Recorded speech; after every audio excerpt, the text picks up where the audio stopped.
Hello. This is very new to me. I don't even know. I've never done this before, public speaking, as far as social media. I may have posted videos of going off road, going to Moab, my kids, but what I'm doing right now is very awkward and new to me. But the topic I'm about to talk about is very, very important. And I think it needs to be talked about, because if I can just help that one person, then I've succeeded. And maybe my story can help more than one person. And the reason I haven't talked about this is I'm a very private person, and there's a lot of judgmental people out there. And by talking about this, I might get some doors closed on me, or people that didn't know about it, they're going to know about it now, and they may not want to talk to me again. But I'm willing to take that chance. So let me give you a little bit of background on me. I did 14 years in prison. I've been out 20 years, and I grew up in an alcoholic family, and since I can remember, my parents fought all the time, and did pretty well in school in the beginning, and once my dad passed away when I was 16 years old, and I wish he had passed away with natural causes, but he did not. It was alcohol related, and he died from a stab wound between a fight between my mother and him. So I pretty much was 16, came downstairs and found my dad laying there. But that was a downward spiral for me. And I started doing drugs, dropped out of school, and my drug of choice at the time, because it helped me, I thought it was helping me, it numbed me out, but it was meth. And started doing meth, and it got out of hand, and just kept on digging a hole that later in life I figured out it was going to be hard to climb out of. So over a period of time after my dad passed away, I ended up going to prison. I ended up, like I said, I ended up going in there with a 10-year sentence, but I ended up doing 14 years. And in between that time, the same thing I was doing on the streets, I was doing in prison, getting high just as much. But I ended up not doing meth anymore, and ended up doing heroin.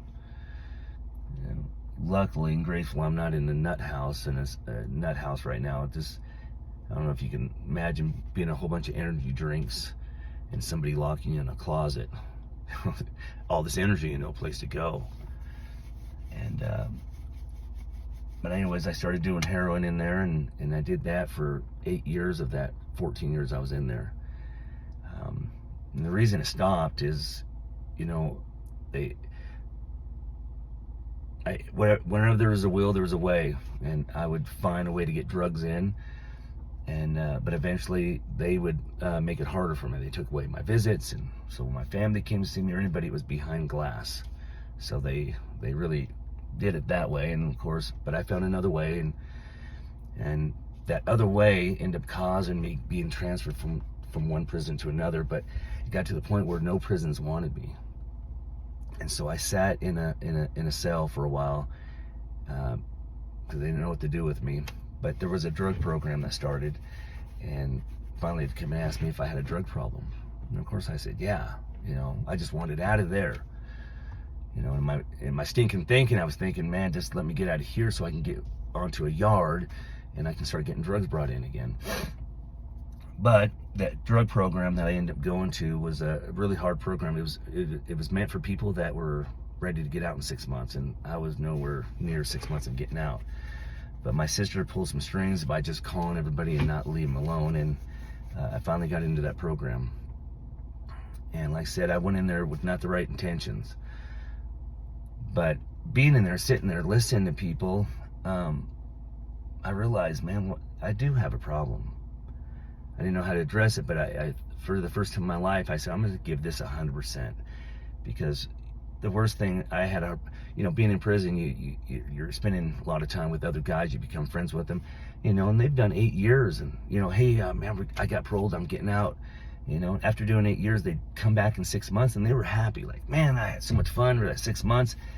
And here I am. I just want to get out. I just want the opportunity, but I didn't want it to be a revolving door. So, like I said, this drug program, I said, I'm just going to give it 100%, and I did. And I learned a lot of stuff. All that stuff I kept bottled up inside me, with my dad, and, even stuff before that, I never talked about it. I thought, why would you want to talk about something that hurt? It's just going to cause you more pain. But what I realized, all that stuff was weight on my shoulders, and you're only as sick as your secrets. And so I started talking about stuff, and I'll be darned if it didn't work. It helped me out. It took all that weight off my shoulders, and I had a lot of guilt. I got blamed myself for my dad passing, just because I wasn't there to get between my mom and dad and stop the fight. And as a kid or growing up, if I had been there, my dad would still be alive. You can't live in the I wish I would have, or I wish I could have been there, but I couldn't. So I learned it wasn't my fault. So anyways, learned a lot of stuff, seeing a psychiatrist, the drug program, and there's so much more to talk about. I just don't think I can do it all in one bunch right now. I think I'm gonna have to maybe talk again, but I just want to get out there, is you're only sick as your secrets. And if you don't talk about what's bothering you, it's just going to eat you alive. It's going to cause you problems, and the why now, a friend of mine got out of prison, and I helped him get on his feet. It's not easy when you get out of prison, especially if you don't have anybody. So helping him out, met his family, and his niece called me up, and I ended up going over there to check on Brian, because she says something was going on. And so when I went over there, I found out what was going on. He got back on drugs, started doing heroin again. And but all them years of doing meth and heroin in prison, him and I getting out, he was fine. I'm fine. But just that 6 months of him doing heroin when he fell off of the sobriety, is that he's paranoid now. No matter who it is, they're after him.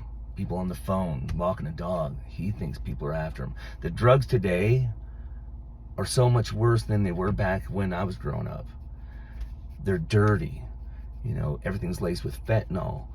And you just got people just making new stuff. They don't care whether you come back and buy drugs, because there's always someone that's going to take your place. Today, if you're doing drugs, it's Russian roulette. That's what you're doing.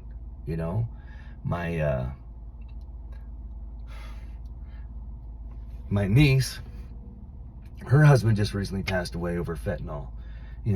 Left her and her 2 kids. And here he just thought he was doing a pain pill, and he's not here anymore. The why now, as I was telling you, is if I can help somebody, then I'm successful. That program I went through was called WINGS. It was called Willing Inmates Gaining Sobriety. You don't need to go to prison to do this program. You just got to be a willing individual to do it, and be that willing person. If you need to talk, go talk to your family. They're not there to freaking keep you down. They may cry because you're on it or whatever, but as drug addicts, we don't want to be told, hey, stop, or whatever. We'll go hide and whatever. But it took me a long time to figure this out. In prison, all that stuff that brought me joy, going fishing with my dad, or going off road, go 4-wheeling, that's what brought me happiness. It wasn't being strung out on meth and tweaking in the garage and hanging out with my other friends that were tweaking. That wasn't joy. That was everything was false there. Really what it did was numb you, and it made you a recluse. that stuff that made you happy, like I love going fishing. I love going off-road. I love going four-wheeling. I love spending time with my family. That's what brings me joy. You got to find out what brings you joy. You got to find that one thing and do it. Because I guarantee if you're on drugs, you're not doing it right now. So I'm like 10 minutes into this. So I'm going to go ahead and stop right now. But like I said, if I can reach out and just help somebody, just that one person, by telling my story, then I'm successful. But like I said, this is the first time. I thought this would be really bad. I'm a very emotional person, but I'm willing to show that. I got a really quick story of my guilt. Is when I went to that drug program, I had to say an affirmation. I was surrounded by 15 guys in that group, and my affirmation was about guilt. Anyways, the lady says, "You're going to volunteer for this lesson." And I said, "No, I'm not." She goes, "Yes, you are. If you don't, you're out of this program." So of course, tail between the legs, I walked out where she told me to wait. And when she came out to get me, she says, "All right, this lesson is you're going to go around each of the people in the group, and you're going to tell them why you feel guilty." And so I did, so the first person, "Hey, I feel guilty about this." They hand me a pencil. The next guy hand me the chair. By the time I got around, I'm holding 4 or 5 chairs. I'm holding pads of paper, and it was heavy. And so when I got around to her, she says, "Sean, what do you need to do with this guilt?" And I said, put it down. And she goes, "No, you can put anything down. What do you need to do with this guilt, Sean?" And it just came to me. I said, to let it go. Here I am getting emotional again. But I'm just telling you that the guilt, it'll eat you alive if you don't talk about it. So I'm just going to leave it off like this. But, like I said, that 14 years in prison, I've been out 20 years. And whether you're in prison or not, if you're doing drugs, you're in prison. So do something about it. I think I'm going to go ahead and do another video and kind of explain a little bit more about what I went through. But until then, make that different choice, man. Put your foot down and say, "Hey, no more. Don't get high." Because like I said, that Russian roulette, put one bullet in the chamber, spin the chamber, put it to your head. It may go off, it may not. That's what you're doing when you're playing with these drugs today. You're playing with your life. So anyways, stay safe, stay off of drugs. Until next time.